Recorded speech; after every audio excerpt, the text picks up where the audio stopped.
Hello friends, आप लोग का स्वागत है मेरे आज के वीडियो सेशन में। तो फ्रेंड्स, आज हम लोग क्वेश्चन नंबर 63 सॉल्व करेंगे। 63 नंबर क्वेश्चन क्या बोलता है?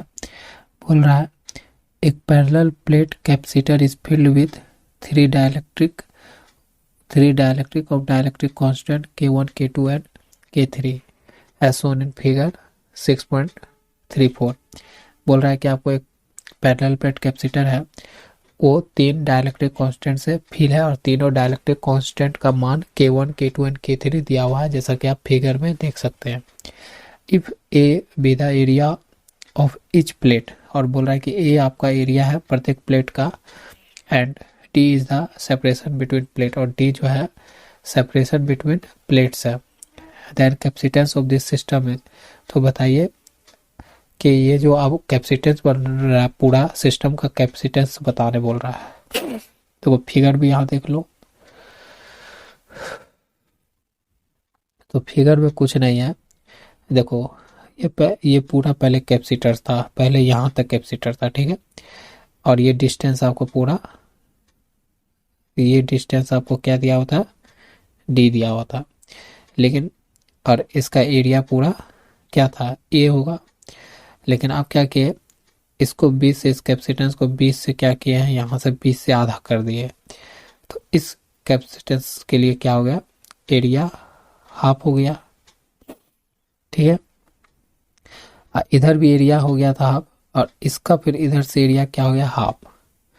तो ये भी एरिया क्या होगा? 1/2। इसके लिए भी एरिया क्या होगा? 1 बाय नहीं, A/2 और A/2।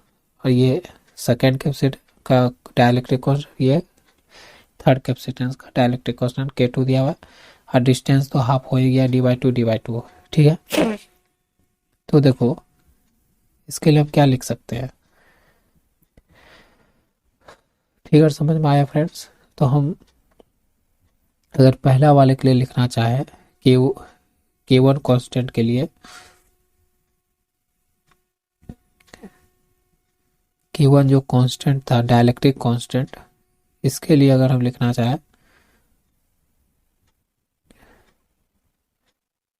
और K1 और C1 बोल लेते हैं इसको। इसको जो है ना, यहीं पर आते हैं।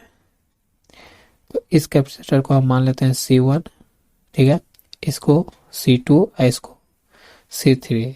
तीन कैपेसिटर्स यहाँ फॉर्मेशन हो रहा है, क्योंकि तीनों के लिए अलग अलग डाइलेक्ट्रिक कांस्टेंट है। तो अगर 4C1 के लिए अगर माने, तो क्या हो सकता है कि C1 बराबर K1 A epsilon not bye 2D, यही होगा इसके लिए इक्वेशन 1। C2 माने तो इसके लिए K2 A epsilon not bye 2D/2, ये हो जाएगा। इसको ऐसे लिखते थोड़ा, K2 एरिया क्या हो गया? हाफ, और एप्सिलॉन नॉट बाय, यहाँ पर क्या हो गया? एरिया, ये डिस्टेंस भी हाफ हो गया। तो यहाँ से 2 कट गया, तो K2 बराबर A epsilon not by D, यही बचा। इसको इक्वेशन 2 मान लेते हैं। C3 के लिए लिखते हैं, तो K3 एप्सिलॉन नॉट, एरिया क्या हो गया? हाफ, और यहाँ ये भी हाफ, तो डी खत्म। तो K3 बराबर एप्सिलॉन नॉट A/D, ये हो गया थर्ड इक्वेशन, ठीक है। अब हम क्या करते हैं, सब प्रश्न में देखोगे A epsilon not by D तो है ही, इसको हम क्या मान लेते हैं? C0 से इसको एज्यूम कर लेते हैं। इसको क्या कर लेते हैं?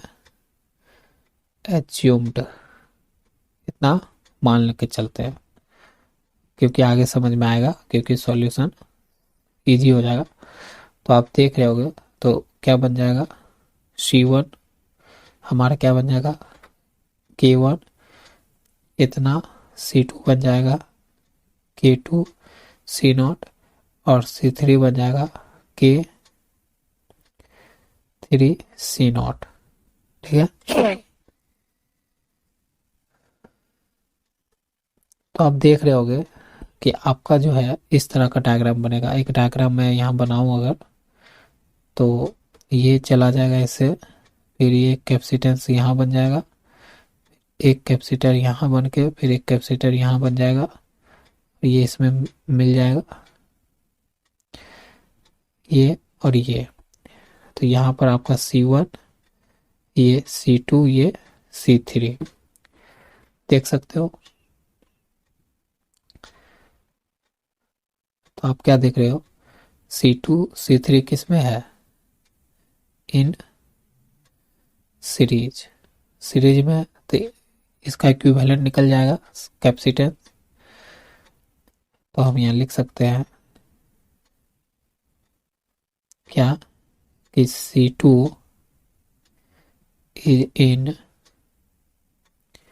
series with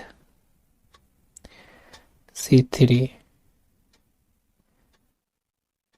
देन तब क्या होगा, इसका इक्विवेलेंट लिखें तो नाम देते थे, दोनों का सीरीज में है तो इक्विवेलेंट नाम देते थे CS1। CS1 नाम देते थे। तो क्या जाएगा, C2 गुना में C3 bye C2 plus C3, यही होता है पैरेलल कॉम्बिनेशन ऑफ कैपेसिटर, नहीं सीरीज कॉम्बिनेशन ऑफ कैपेसिटर, यही होता है। तो C2 का मान क्या है, K2 C0 plus K3 C0 bye K2 C0 plus K3 C0। तो CS1 क्या निकलेगा, यहाँ से C0 कॉमन ले लो, और यहाँ गुना होगा ना, यहाँ पर गुना होगा फ्रेंड्स। तो इसको अभी ऐसे ही रखते हैं, K2 C0 और गुना में K3 C0 रखते हैं।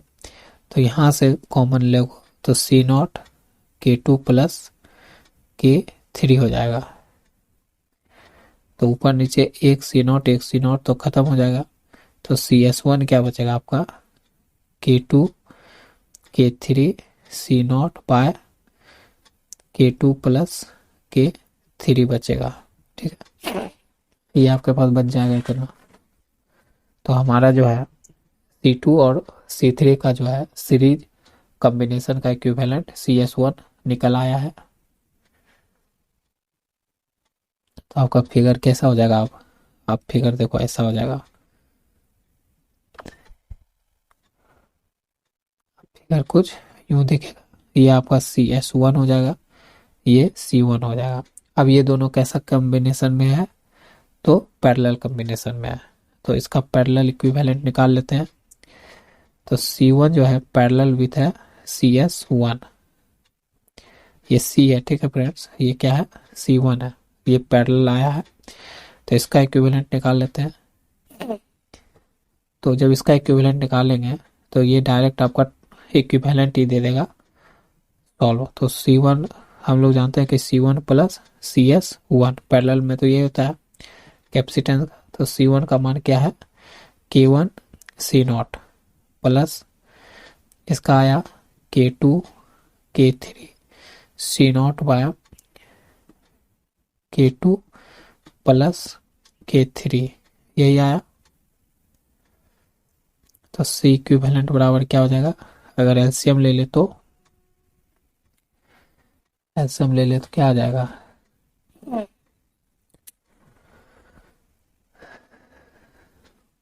अच्छा इसमें कुछ चूक हो रहा है क्या,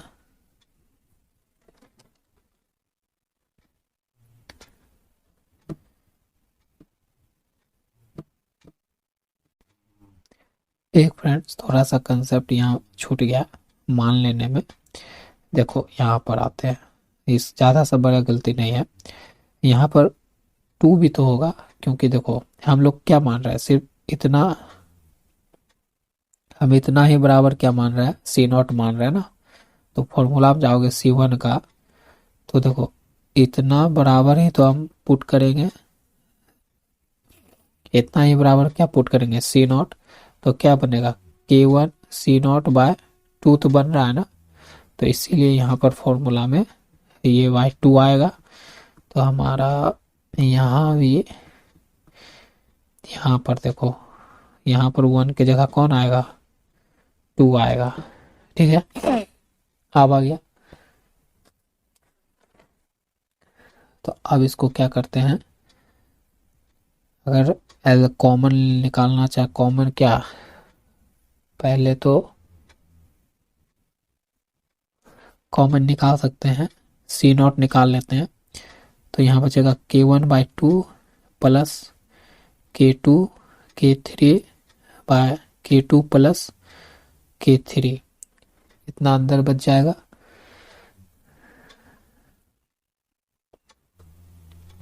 और अब C इक्विवेलेंट बराबर जो है इतना का मान रख देते हैं A/0/T, और ये हो जाएगा K1/2 plus K2/K3/K2, K2 into K3/K2 plus K3, ये आ गया। ये आपका इक्विवेलेंट देखो फ्रेंड्स निकल गया। तो ये आपका आंसर है। ठीक है।